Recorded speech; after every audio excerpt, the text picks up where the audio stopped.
তারিখের পর দিনই ছিল বাড়িতে জমিয়ে খাওয়া দাওয়া। মানে এই ছিল আমার জন্মদিনের দুপুরের আয়োজন। আশা করি আগের পার্টটা সকলেরই দেখা হয়ে গিয়েছে।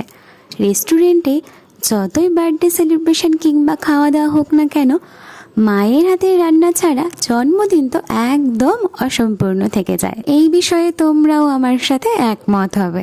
সকালটা শুরু হয়েছিল আমার পছন্দ মতো একটা ব্রেকফাস্ট দিয়ে।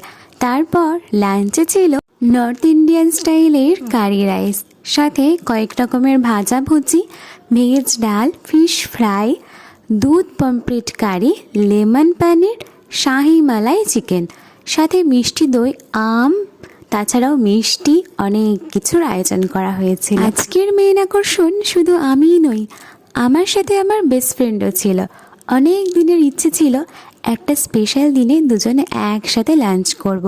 সেই ইচ্ছেটা এই বার্থডেতে পূরণ হলো। তবে এর মধ্যে চিকেন আর পনিরটা আমিই রান্না করেছিলাম। প্রতিটা রান্নাই কিন্তু দারুণ হয়েছিল খেতে। চলো টাটা, দেখা হচ্ছে নেক্সট ভিডিও।